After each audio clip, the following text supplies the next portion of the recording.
Good initiative, Phil. Yeah, I'm super excited to be here. I know the work that Apollo are doing with the road to Old Trafford. I think it's a great opportunity for these guys to really showcase the talents, and Apollo have given them a platform to follow the dreams, and that dream is hopefully playing at Old Trafford. And it's amazing to come down and get a taste of the culture, to see these players close and personal, and hopefully watch one of the team progress to the final and see them at Old Trafford in June. Rohit, anything else? How do you feel about our Indian football players?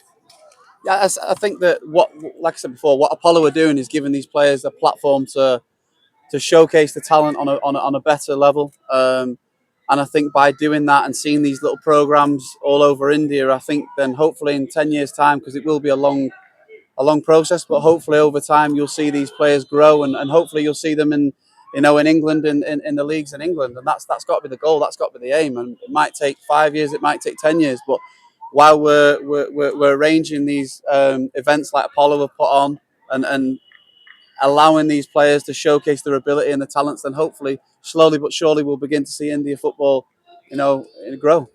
For us at Apollo Tyres, building a sports ecosystem is very important to drive performance in the country. And we have been putting up these pitches here, giving access to sport, as sort of pitches. And we have a program called United We Play as well, which takes talented youngsters from India. We reached out to over 30,000 youngsters last year, and we took 5 of them to Old Trafford and Carrington and had a training session with them there. In the past, we've had winners from Chennai. This year, we've got winners from the Northeast, from Punjab, from all across the country. And this is essentially, as Phil said, right, laying a platform for the future. These are the young kids who will grow into future professionals, and by exposing them to the football culture, the techniques and training in at Manchester, we're just strengthening our ecosystem here. These are baby steps that we are doing in contributing to the ecosystem in India. And Road to Old Trafford is another level of that, right? It's for amateur footballers, maybe a long shot for them to live their dreams of playing professionally. The amateur football players, where they are lagging, where they are in amazing.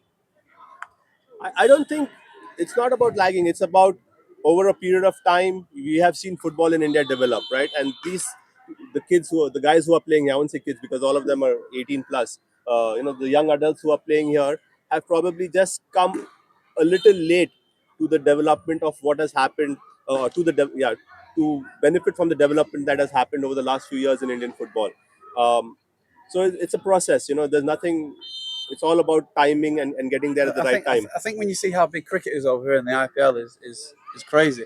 Even back home we see it is crazy. So it's how do we give these young players accessibility to pitches like this? How do we give them a chance to perform, to showcase their ability on a level, but not just once every month, like 3-4 times a week? How do we do that? How do we give them that? And I think slowly but surely, things like this, the road to Old Trafford, I think all these little communities that we can build in India can surely, in the next 5-10 years, hopefully you'll be showcasing an Indian team that are competing at a higher level. So nowadays, that youngsters fully fledged in gadgets. They are not in physical activities. Your tips to them, advice to them. Say that again, sorry. So youngsters are all on their phones and into the gadgets. Yeah. What is your tips and advice to them? Take them off them. Yeah, it's difficult because the younger generation now, I think what we have to do is we have to adapt, of course, but we have to understand that it's a different culture now. It's a different generation. They all like their iPads. They all like their phones.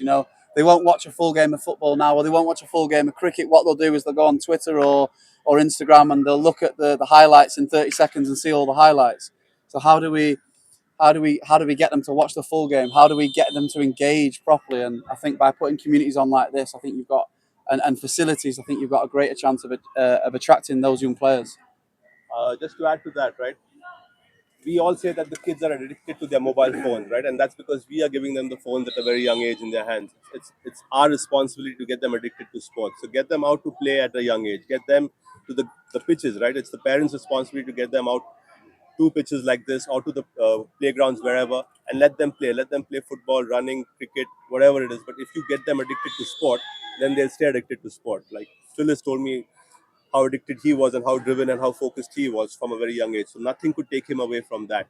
And that's what we need to do, right? If we have to get them addicted at a very young age. Yeah, I agree. Yeah. Thank you.